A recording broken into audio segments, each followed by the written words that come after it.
Welcome to the Bold Analysis. This podcast, my heart goes out to the family of Wafula Chebukati. To be specific, I have a personal friend from that family, Helen Chebukati. This is a sister to Mary Chebukati, Chebukati's wife. Helen is a very good seasoned subscriber in this channel. My heart goes out to son, Emmanuel, Mary the wife, and the entire family. I have seen some outpouring messages. Of course, I know Chebukati is a figure with varied emotions, mixed emotions around this. But my personal belief and my conscience is so clear that you cannot condemn a man in the coffin. Whatever you say, I don't think it changes anything. Chebukati is gone, and that is a path that all of us are headed. I have seen some outpouring messages from leaders, Uhuru Kenyatta, Moses Masika Wetangula, who actually is the first person who broke the news, William Ruto, and Kalonzo Musyoka. I have not seen a message from the ODM side. Of course, they've still kept mum by the time I was shooting this video. President Ruto and his team, I will just want to read for you speeches from Ruto and Uhuru Kenyatta. Let me just read the former President Uhuru Kenyatta. I've seen a message from, okay. Let me just get William Ruto and Uhuru Kenyatta. They've shared messages, just want us to look at that because there's something I want us to pay attention to. I have received the news of passing of former Independent Electoral and Boundaries Commission Chairperson Wafula Chebukati with profound sorrow. Chebukati was a principled and diligent leader who served the nation with integrity. His death is a great loss to our country. Our thoughts and prayers are with his family and friends during this difficult time. Then he said, rest in peace. Why I'm reading also a message from Uhuru Kenyatta is, Uhuru Kenyatta is the president who appointed Chebukati back then in 2016. It is with deep sadness that I have learned of the passing of Wafula Chebukati, former chairman of the Independent Electoral and Boundaries Commission, IBC. Throughout his time in office, he played a pivotal role in shaping our nation's electoral landscape, often navigating intricate challenges with remarkable resilience. My heart goes out to his family, friends, and colleagues during this difficult time. May they find strength and solace in cherished moments. So, yes, so that is what they have shared, former President and William Ruto. I've not seen a statement from Raila. I'm also yet to see a statement from probably other leaders. But then, there is something that have caught my attention here, and I would really want to take a minute and look at it. The president and his team are very careful on one word, wading into the controversies of the 2022 general election, where Chebukati scooped some what was touted as heroics. And I'm so sure that if you look at the speech by the president, people are expecting, and I saw in the comment section someone saying he's not talking about Chebukati heroics like they used to talk about in the general election time. But of course, I know that the president is so keen on divisive emotions and how that will crumble the country into mixed emotions. Probably, I think it's good that they reserve their comment. But then, Kimani Ichun'gwa is in Kilifi. Someone seated next to Kimani Ichun'gwa should tell him to stop the trivialities of those who allegedly are mocking the death of Chebukati and those who are, celebrating. I think those trivialities are uncalled for. I've been saying that the death of Chebukati, we came from soil. We will go there. Yes, we will go there. And we've seen, of course, different reactions. So I'm a bit uncomfortable with There is a speech that Nani made, that Kimani Ichun'gwa made, and he was speaking in Kilifi. Chebukati just died on Thursday night. I'm yet to see people, of course, people will react. We are not equal. Babu hawatembei. Mwingine hatoki kwa kijiji chake, anajua tu kijiji chake, akisikia kuna kijiji kinaitwa Mjanaheri, atafikiria hiyo ni nchi nyingine, sio Kenya. Lakini wewe rais, sababu umetembea, umejua shida za watu wa Magarini, vile umeelewa shida za watu wa mkoa Kaskazini, shida za watu wa Nyanza, shida za watu wa mlima wa Kenya, shida za watu wa Nairobi, unazielewa. Na nataka nikuulize rais, sababu hapa Magarini pia bado wako nyuma. Wewe usiwekwe uoga na wale ambao wanafanya utani ama mzaha wakati unaongea mambo ya Mjanaheri, ya Ngomeni, ya Bamba. Endelea kuongea na kuwatendea kazi watu wa Kenya yote bila ubaguzi. Mesikia kiongozi Owen Baya akisema kwa mara ya kwanza wananchi na watu wa Kilifi wanahisi wako ndani ya serikali, na hawahisi wako ndani ya serikali sababu wako na Speaker Kingi akiwa speaker. Ni matendo ama vitendo ambazo umewafanyia zinazofanya wahisi wako ndani ya serikali, na kazi haijaisha. Endelea kuwatumikia ili wahisi wao ni Wakenya kama Wakenya walio Kenya nyingine. Mheshimiwa Rais, na unajua sifa zako, vile tunaongea sifa za mzee Kingi hapa, sifa zako siku utakaoondoka kama rais wa Kenya zitakufuata.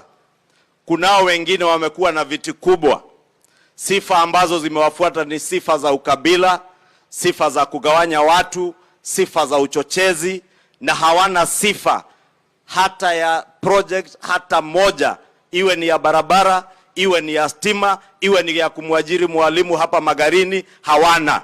Wewe umeambiwa ukiwa naibu wa rais, hapa ndio walipata Galana Teachers College.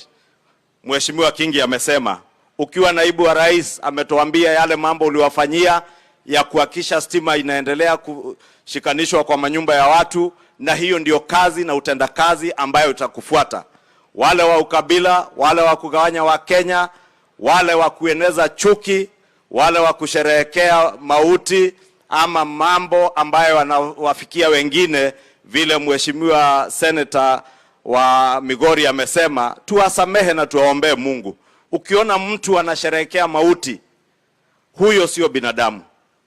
Ukiona mtu anasherehekea mambo ambayo inagusa Mkenya mwingine yeyote mahali popote, huyo sio binadamu. Sijui tuwaite nini watu ambao sio binadamu na wanatembea na miguu miwili kama binadamu.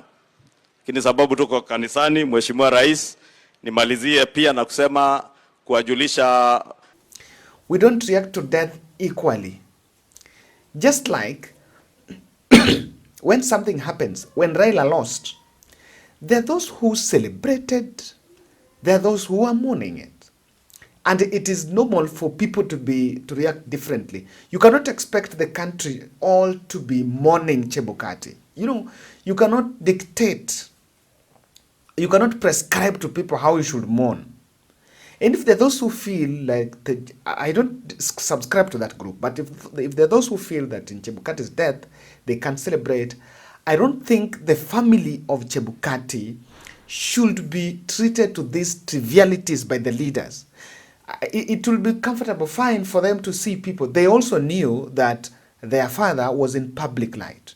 They also knew that even their father was alive, he attracted both enemies and friends. And it is normal. Even Mimi, even you, if you transit to third floor today, not everyone will be mourning. Some people will celebrate. So I believe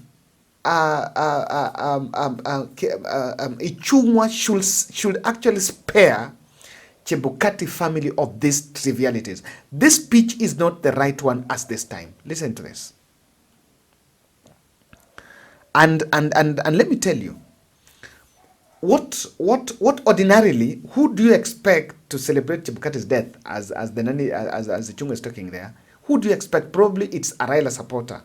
So it's some confrontational, because by the time Raila lost, there's some two women in Karatina, two traders in Karatina who celebrated. There are two traders in Karatina. Those two traders, I agree with those who say they do not represent the view of the whole community. No one knows them beyond that Karatina. By the way, no one knows them. Those two women in Karatina do not express the views in Nyandarua, probably. And so, even if Ichun'gwa would feel like there is a clique of Raila supporters who are celebrating, it's up to them. I don't think it is responsible for a leader to come and now appearing like defending the family and making that statement. Those trivialities are not very important. This time, Chebukati is dead. The man is no more. Guys, the man is no more. I said, you cannot, that cannot be the focus in this country. And that cannot be the focus that the country look into. It's not a worry. You cannot condemn a man in coffin. What does it change? In fact, the best we can do is to learn from Chebukati's missteps. In this channel, our stand has been that throughout the 6 years tenure of Chebukati in the reign of the Paul's body, he had serious administrative issues that probably the new office coming in needs to learn from. From Chebukati's playbook, there's some few missteps. There are several missteps that you can look into. But then let me tell you something about, how Chebukati got to IBC and some few instances where people will judge. I want you to just make your own assessment of this. Did he make the right decision here, or was it the wrong decision? I want to take some time and listen to this. Do you know, in 2016, after that election, after Chairman Isaac Hassan was kicked out, Chebukati was brought. And the selection panel ranked him number 2. He was not number 1. The person who was actually number 1 in the selection panel was someone called as Tukero. Tukero Olekina of Muli and Olekina Advocates. That was ranked number 1 by 79 points.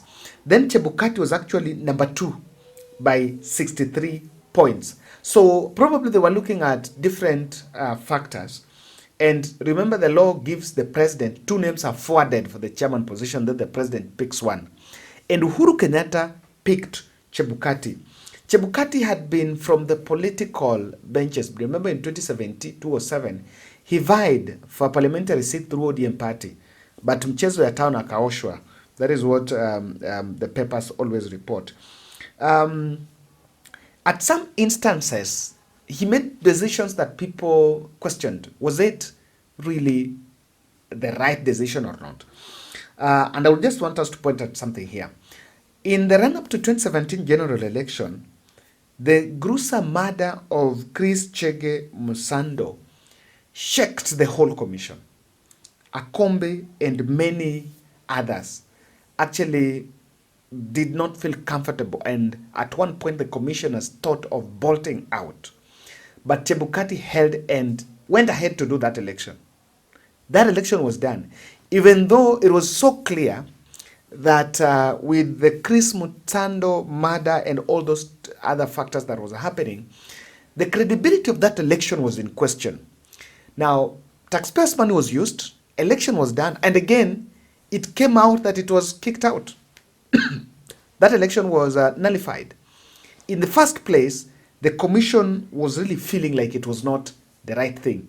He went ahead, he did that election. It is in my view that you would have known that now the integrity of that election has been compromised and something else needed to be done. Now, it was an electioneering period, and if Chebukati had abandoned the commission at such a critical juncture, the country would have descended in a political crisis. Now, later in 2018, commissioners led by the vice chair then, Conin Katha Maina, ganged up against Chebukati, and they actually resigned from the commission to incapacitate it. So by that time, Chebukati stayed put, but commission was incapacitated as nothing had happened. While even at that time, when he realized that there were some misdeeds, Chebukati kicked out Ezra Chiloba from the commission at that point. Chiloba was actually seen as William Ruto's eye boy in the commission. Realizing that their plan had failed, commissioners tried to sneak back into offices, but Chebukati knocked them out. So he chased Colin Katha at that time. Now, in 2021, there was another parliamentary plan to kick out Chebukati. He stayed put in that commission. And even though things were not there, and if there is something I admire, I need to say this, is I've realized politicians always want to remote control the commission. And if you don't stay put, if you're not strong enough, they will knock you out. Because the moment they realize so-and-so is not going to serve our interest, the only thing they normally think about is how they can chase you out of that commission. So Chebukati staying put throughout, to me, it was one of the things. Now, let's come out to 2022. Perhaps the 2022 was the most troubling one. After the defeat of Raila, of what he talked about by that time, I strongly believe that while there were some electoral malpractices, but part of Raila Odinga not being declared as the president-elect in 2022, he also harbors part of the blame, including mobilization in his strongholds. High-ranking officials, Chebukati said, went to his office to try to infiltrate the results.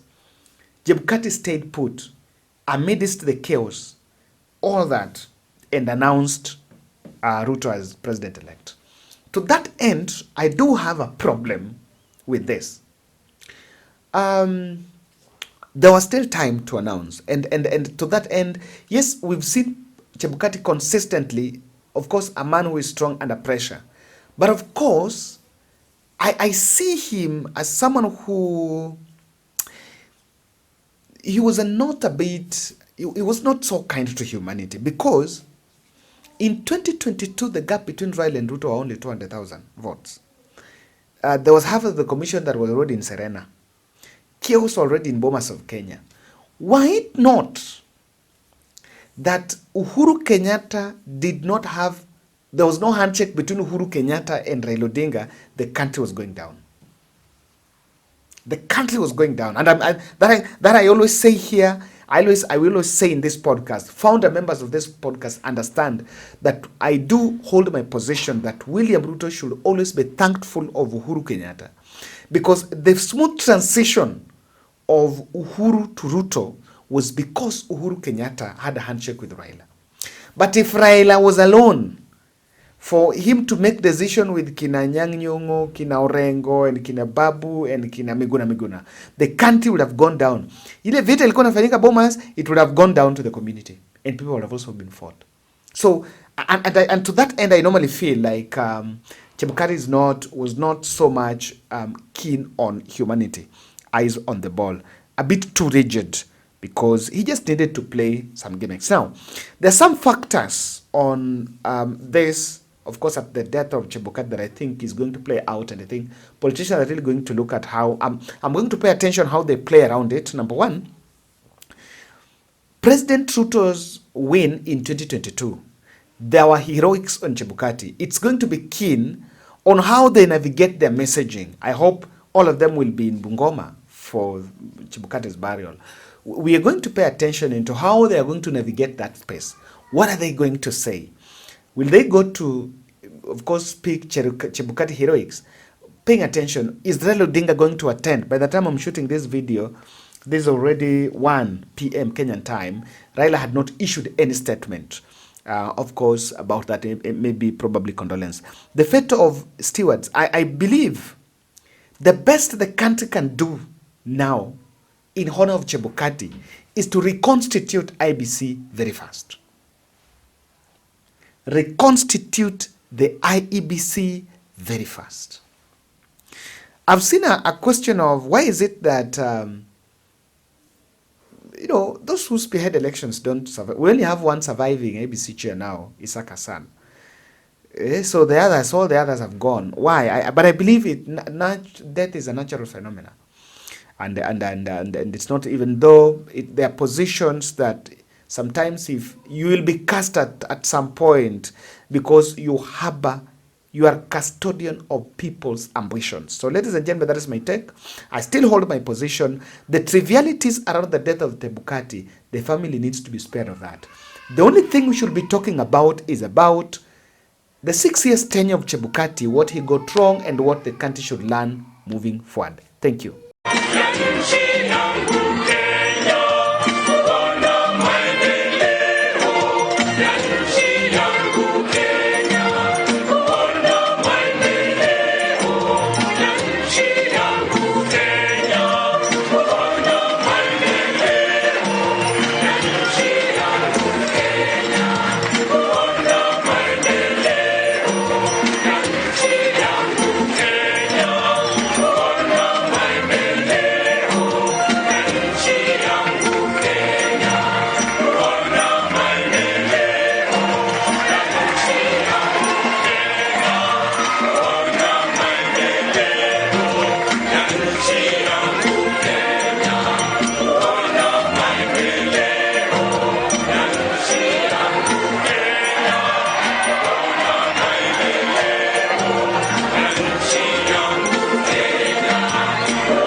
Kila siku hivyo ndivyo maendeleo yetu yatapanda vizazi na vizazi.